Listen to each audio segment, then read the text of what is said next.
Welcome to this live session on how to enhance procurement teaching through business simulation games.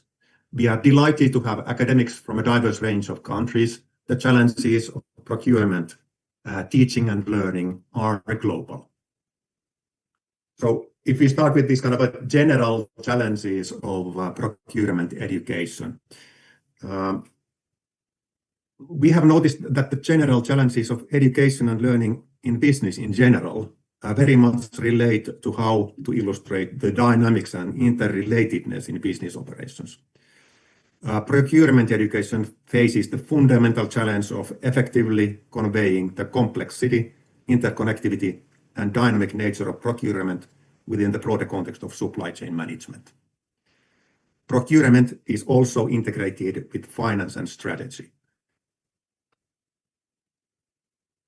More specifically, the procurement education challenges are the following. First, how to illustrate systemic interdependencies. This has to do with showing how procurement decisions are influenced by and influence upstream and downstream supply chain activities. It is important to visualize real-time cause and effect relationships, for example, production continuity. The second challenge, how to bridge theory and practice. Students struggle to connect theoretical models, for example, sourcing strategies, with practical applications. Third, how to teach strategic versus operational procurement. An example is how to balance the tactical, for example, purchasing processes, and strategic, for example, supplier relationships management aspects of procurement. Students may overfocus to cost savings and miss broader value creation goals. Fourth, dealing with the data and digitalization. There is an increasing need to integrate procurement analytics and digital platforms into education. Students often lack hands-on experience with procurement software or data-driven decision-making. And finally, fifth, cross-functional competencies. Procurement professionals must collaborate across departments and borders, requiring interpersonal skills that are hard to teach in classroom. When we move to the simulation game, we will illustrate how many of these challenges can be tackled with the business simulation game. Some of you have used RealGame, so you know the basic principle. But we start from the basics, and then in the end there might be some new features for you also. But because there are also people who are not familiar with RealGame, we start with the very basics. So RealGame is a clock-operated business simulation game for teaching various disciplines, including procurement. And this is the student's user interface to RealGame. Student teams manage the ERP system of a battery manufacturing company and run its operations from purchasing to customer deliveries. All teams operate in the same supply and customer markets, so they compete against each other.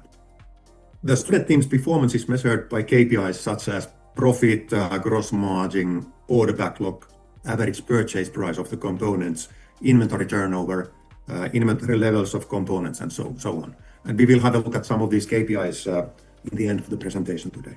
Now the game clock is on. You can see that the clock time is changing hour by hour as the simulation advances. And we can observe all operations in action. The teacher can start and stop the clock and adjust the clock speed during the gaming session. So the principle is that we start with slow clock speed, and then gradually when students start understanding the processes, we increase the clock speed. Let's now look into how students assess component suppliers and how purchasing is linked to inventory management and also to the bill of material.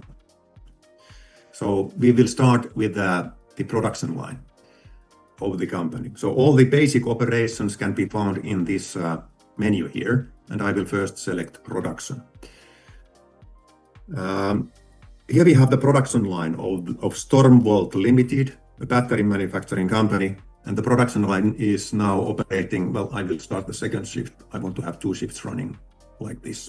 So now we are operating in two shifts. The morning shift will start soon at 8 o'clock in the morning.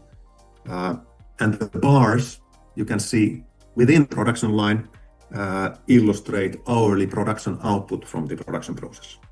We can also see the bill of material of the batteries. So we need components called anodes, cathodes, casings, and bolts to manufacture the batteries. And we can also see that based on the height of the bars, we manufacture roughly 24 batteries every hour.